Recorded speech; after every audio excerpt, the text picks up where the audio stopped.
Bismillahirrahmanirrahim. I am Johar Ali, student of BS English Literature last semester. Today I am going to discuss sentence, its parts and the structural types of sentence. So let's begin it. What is sentence?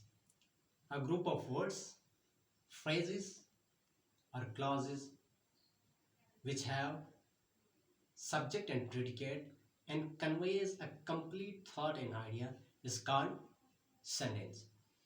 There are two parts of basically two parts of sentence: subject and predicate. Subject is the naming part of sentence. You may call the representative of sentence or the doer of an action.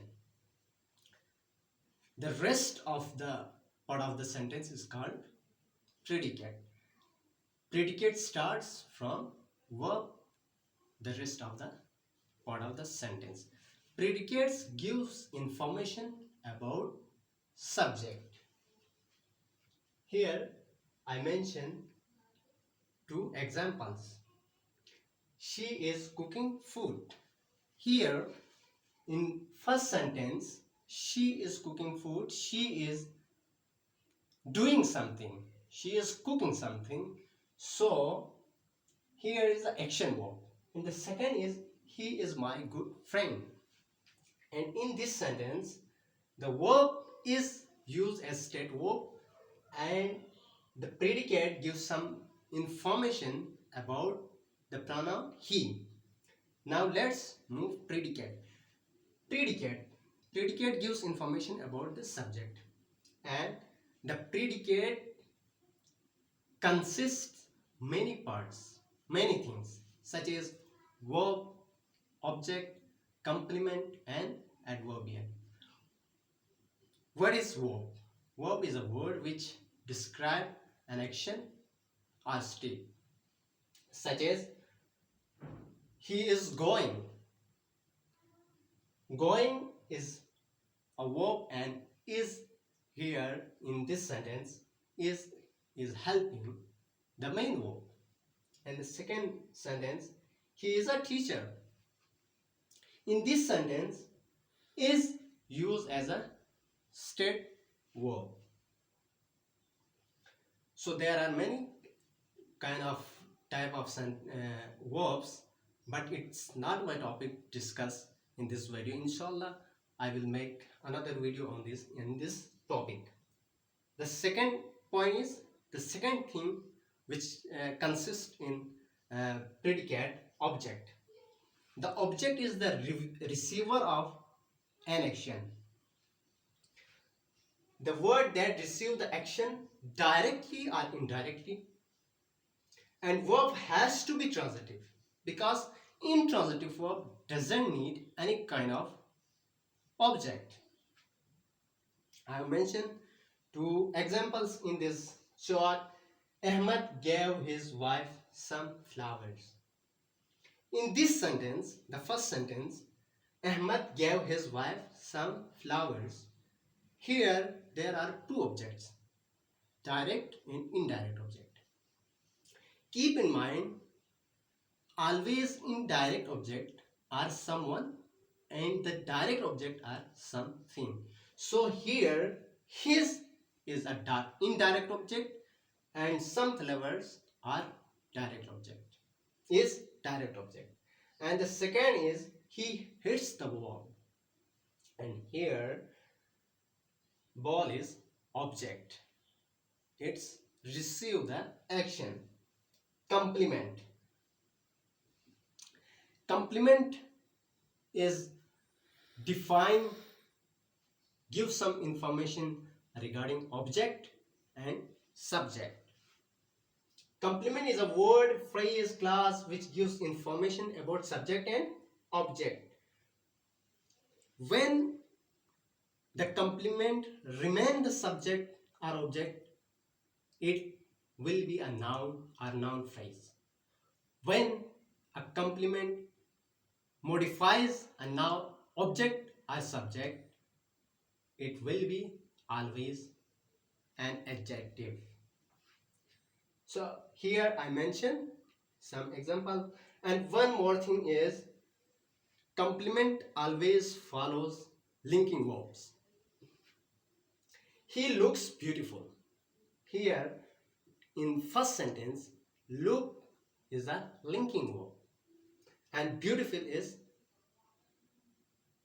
adjective. He looks beautiful. Ahmad is a boy. In this sentence,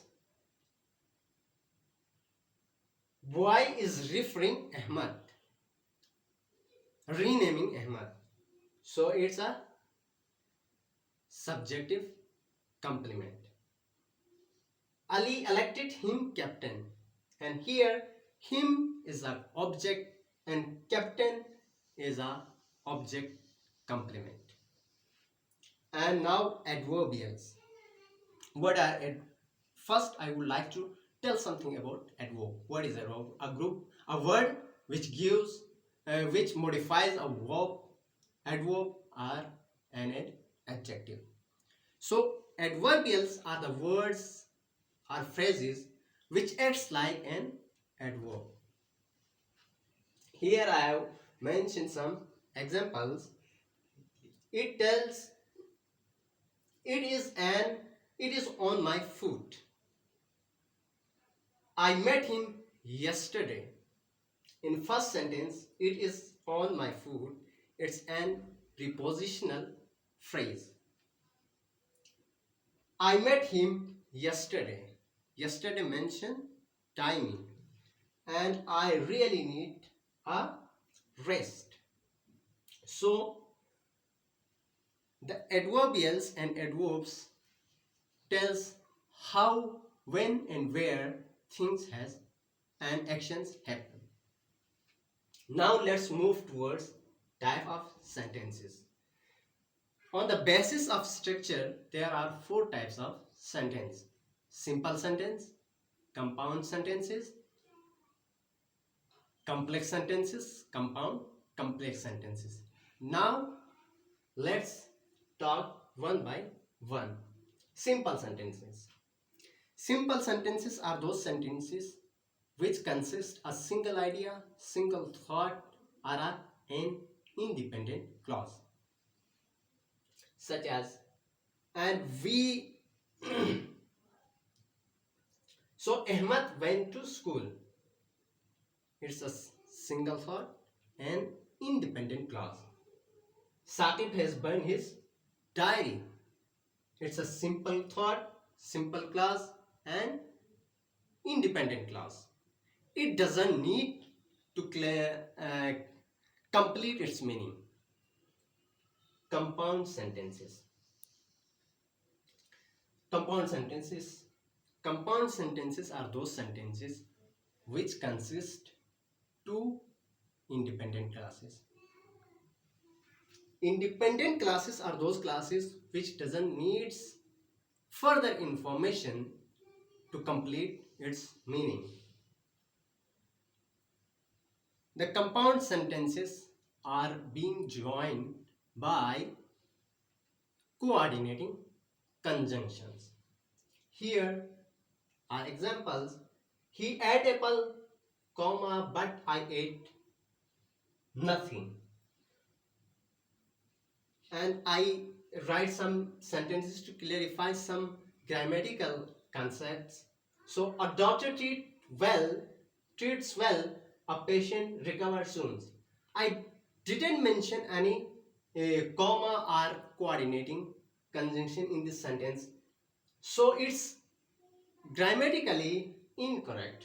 So in grammar, such kind of sentences called run-on sentences.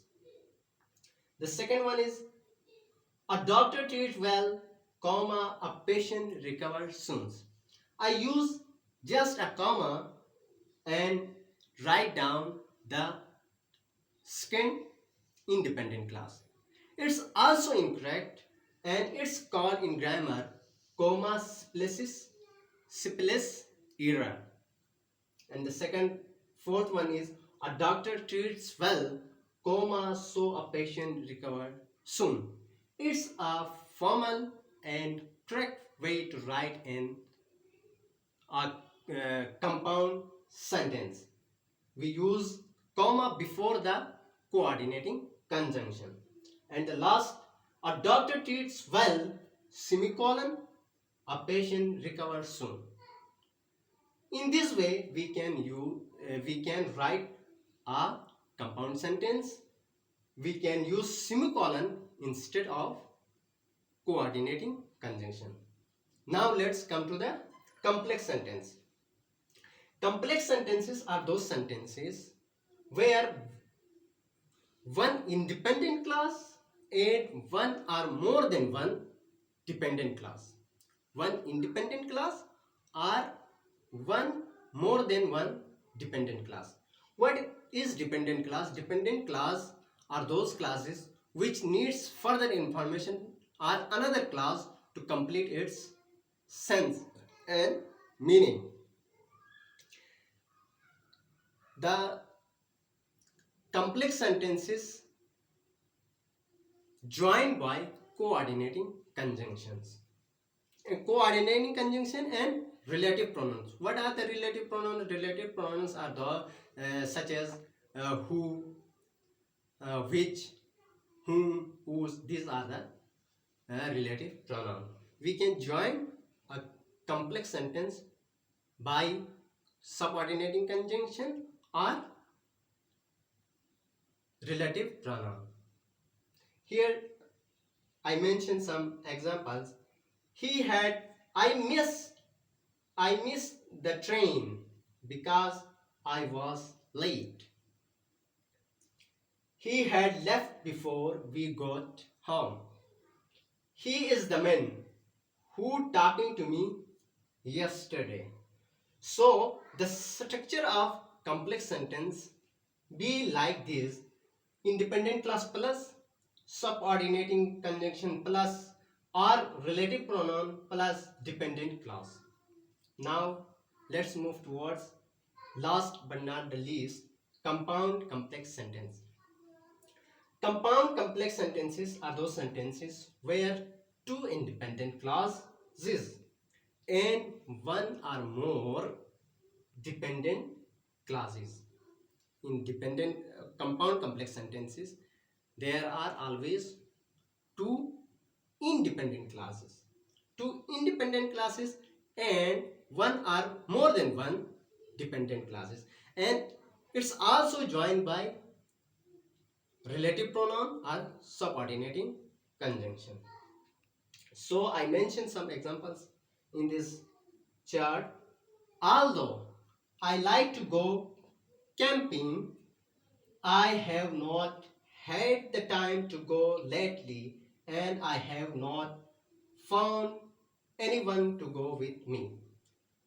In this sentence, the first part of sentence is dependent clause because it starts with subordinating conjunction. And the second two clauses consequently independent clauses in this sentence. So this was all about my today topic. Hope I success to convey what I want to convey. So this is all about. Thank you very much. Hope see you next time.